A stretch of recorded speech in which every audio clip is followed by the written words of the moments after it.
Hello and welcome. Today I react to this video, Breaking Fox News, which plant-based news posted recently, and I just thought this guy is so stupid, so I want to react to it. Why not? It's fun. Let's do it together. Let's just watch. Welcome back to a special edition of Tucker Carlson Tonight. If you're a regular viewer of this show, you know we've covered the horse meat question pretty thoroughly. Not exactly sure why. Nobody else is, I guess. We've had proponents and opponents of horse meat eating on this show. One of our viewers, though, was outraged by the whole thing, not just because he believes horse eating is wrong, but because he believes eating any meat is wrong. What a weirdo. Gene Bauer is the author of Living the Farm Sanctuary Life. He's a vegan activist. He thinks we need to quit eating meat entirely, and he joins us tonight. Mr. Bauer, thanks for coming on. Thank you, Tucker. Really appreciate it. So you've got your views about what we ought to be eating. I do too. I love burrata. But I'm not trying to force anybody else to eat burrata. It seems to be taking kind of a large step to assume you have the right to tell other people what to eat. Why are you doing that? Well, I'm actually not telling other people what they must or must not eat. I just want people to think more about their food choices and recognize the consequences of those, and also to recognize that not eating animals is actually an option we have. You know, we grow up believing we need meat for protein, but in fact we can live well without it. So it's a choice we eat. I would say it exactly the same way, but look at this guy's face, like, we don't need meat for protein? Really? We each need to make, but we should make informed choices. I don't think it's a crazy idea, and I love animals, and I don't like the way factory farms treat animals, so I'm kind of sympathetic to what you're saying. And then I meet people who are vegan, and one, there's a super high level of fussiness, which I find a major turnoff, and two, they all look pretty easy to push over, so you can't tell. Those vegans look all super easy to push over. What a stupid general statement, like all vegans are like this. I hate stuff like that. What a stupid way to think about some category of people. Those broad statements are almost always false. You cannot say Germans are this way, Americans like this way, vegans are like this. No, because there's so many people and we have all kinds of different people, and of course there's sick vegans, there are obese vegans, there are all kinds of vegans, but there are really a lot of healthy vegans, and that there's so many top level athletes, that says a lot, because vegans, we only make up around, let's say, 1 to 2% of the population, but that we're still in so many different sports being the best athletes, even though we're so the minority, only a couple percent. That says a lot. Is that good for you if they all look like they fall over in the wind, right? Well, we are certainly a passionate group, us vegans, but not all vegans are that passionate as skinny. In fact, the only U.S. male weightlifter who qualified for the Olympics in Rio is a vegan. And there are amazing vegan bodybuilders and athletes. Scott Jurek, a legendary ultra runner, vegan. So vegans, can be very healthy as well. Interesting. Huh. Well, you make a compelling case. So, but get to the fussiness point. I mean, I've never met a vegan who didn't spend like at least 70% of the day thinking about food.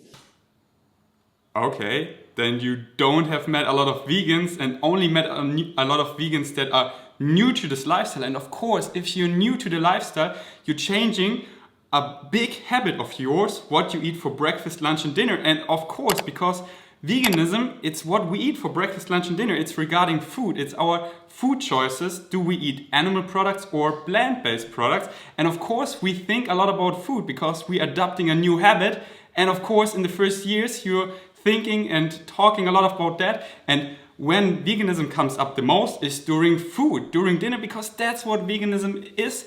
Do you eat animals or not? Of course, also what you wear and stuff, but mostly what you eat, of course, the focus is on food. You don't want to spend your whole life thinking about food, right? Right? I don't think about food and I get a heart attack when I'm 60. Yeah, that sounds so cool. Well, I don't, and I think, maybe the vegans you're meeting are mainly talking about it, or the ones that say they're vegan are the ones that are talking about it. But there are many vegans that you wouldn't know are vegan. And as a vegan, for me... And that's the thing. There's so many vegans he probably have met. He don't know they are vegan because they don't make a big deal out of it. But he would surprise how many vegans are in his direct environment, but they don't tell him about that. But of course, a couple of vegans make a lot of noise, and then he thinks, all vegans are like that, but in truth there's so many vegans just, don't make a big deal out of it. But I recommend being an activist, make some noise about it. This issue comes to Fox News, comes all over the place, so people talk about it and actually think about what they eat. It's really about living as compassionately as possible, not participating in unnecessary suffering.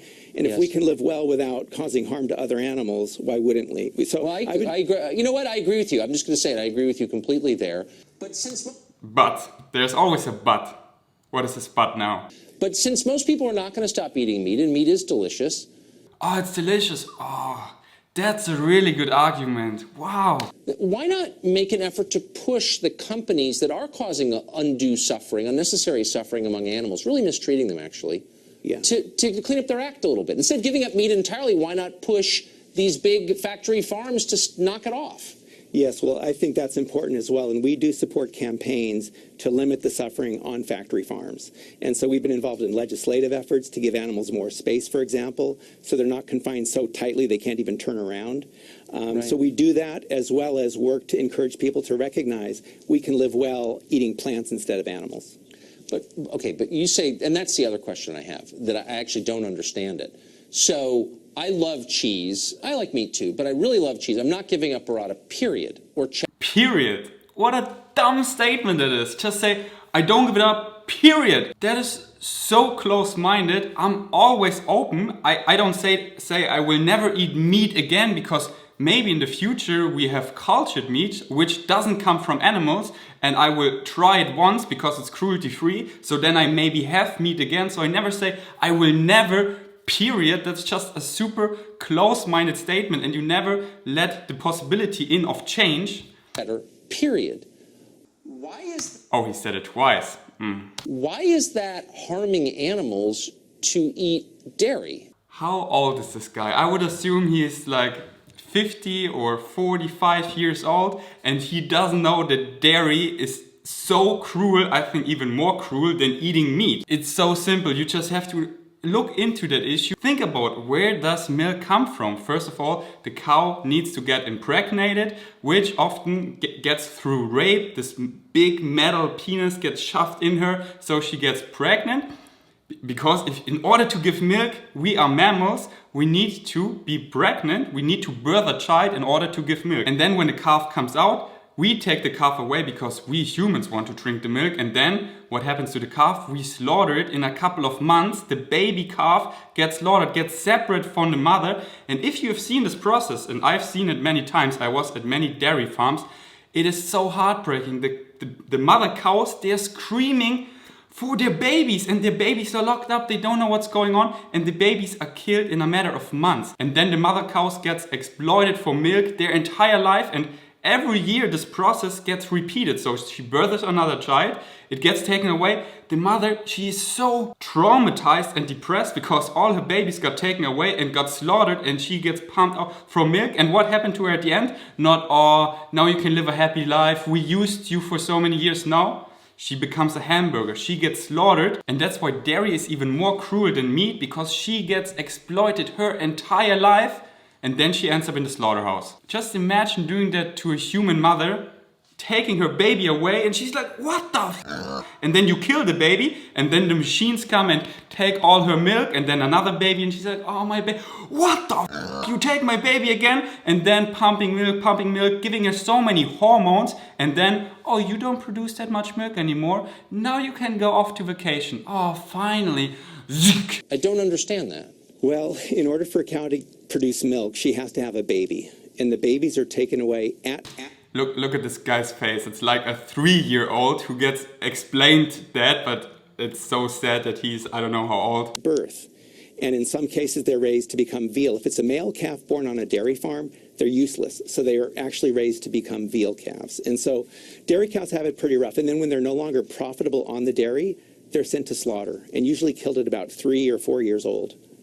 Okay, but I mean, veal's a separate question. No, it's not a separate question, because we always have the babies, and if we want to exploit the mother cow for the milk, the baby cannot have the milk. So what do we do with the baby? It's just a byproduct, so we just kill it. So if you humanely want to milk a cow, then you would keep the baby. So hey, if you want to drink the cow's milk, then you have to keep this calf and nurture it, but not with the milk, because you drink it, you have to nurture it with something else. But here, keep the calf, then it's humane, but don't kill it. But also it's an emphasis thing. So China has an entire festival dedicated to murdering dogs, which is, I mean, I think a reason to institute sanctions against China.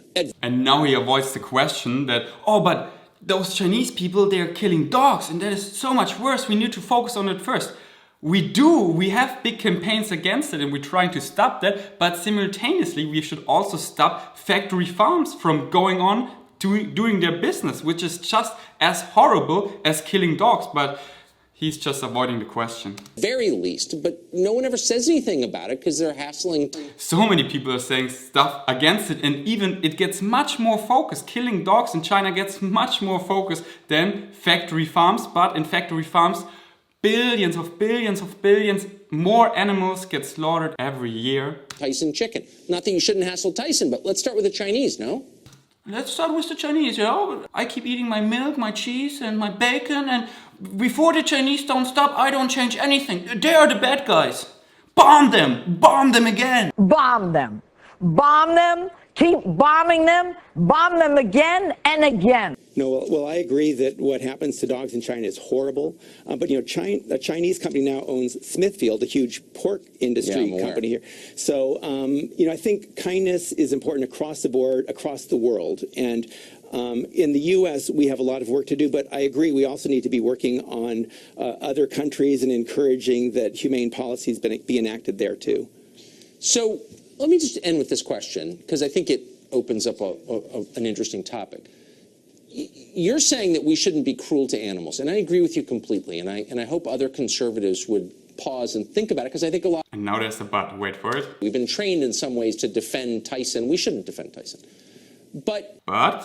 That's different from saying we have no moral right to eat animals. I think most people believe that we have dominion over the animals. This guy should watch the documentary called Dominion. Well, and so if you were starving on a mountain somewhere and a goat was all you had... So that so annoys me when people bring up this argument, but if you would be on a desert island and you wouldn't have anything to eat but there's a goat, wouldn't you eat the goat? What question is that? How likely is it that I will get into this situation in my life? Maybe 0.0001%. So why do you bring this up? This is so irrelevant. If we would be on this island, first I would eat you. I would eat you. Yes, I would eat other humans. This is a life and death situation. But right now we have the luxury to go to supermarkets, and that's probably not going to go away. And then we can still gather and all that stuff. We're not on a desert island. That is so stupid because of that. No, that is not the case. Focus on reality. And reality is that we can go to the supermarket, eat a variety of fruits, vegetables, legumes, whole grains, nuts and seeds, herbs, spices, mushrooms, other plant-based products. We get that in abundance. So stop making this argument. Would you kill the goat and eat him, or would you starve? Honestly. Well, honestly. That's a good fundamental question to think through. And right now, we have plenty of food, and it's not really an issue we need to worry about. But if it were, I think most people would try to survive. We really have a desire to survive. But in some cases, if you kill and eat the goat, then you have no more meat. But if you have that goat as a companion, you enjoy life. I get it. No, but those are practical questions. I want to get to... Those are the most hypothetical questions ever. Those are not practical questions. The root question, the moral question, do we have dominion over the animals, or are they our peers? Are they the same? The root question, you should watch Dominion, you should watch Cowspiracy, you should watch What the Health, you should read How Not to Die from Dr. Michael Greger. Those people. We have power over other animals, and I think with a lot of power comes a lot of responsibility. I agree. Yes, well said. Spider-Man quote. This guy, Flash Thompson, he probably deserved what happened. But just because you can beat him up doesn't give you the right to. Remember, with great power comes great responsibility. So we can kill them, but whether we should kill them is a bigger question. Okay. I have to say, I started this segment thinking this guy's probably crazy, but I think you're actually reasonable and thoughtful. And I don't agree with everything you've said, but I appreciate your coming on tonight. And Thank I appreciate your concern about animals. So like a 3-year-old explaining to him the world, and he's like, yeah, but you know what I still don't get? What if you're on an island stranded with a goat? Wouldn't you eat it? About animals and your open-mindedness to these issues. I love animals. We shouldn't mistreat them. I agree with that. Then stop eating them. Simple as that. Whew. Thanks for sticking until the end. That was annoying, this guy. I don't want to hate him, but just how can a person be so misinformed and be so close-minded and... Anyways, that's why I don't watch news, especially not American news like Fox News. Bomb them. Bomb them. Keep bombing them. Bomb them again and again. Thanks for watching. This was my first reaction video. I kind of liked it. Let me know down below how you liked it, and if I should do other reaction videos to what videos. Give me your suggestions. I would love to. If I feel like having to say something about it. I will hit the gym now because this just fired me up and I let the broccoli power out. Peace. Out. Dean, thank you very much.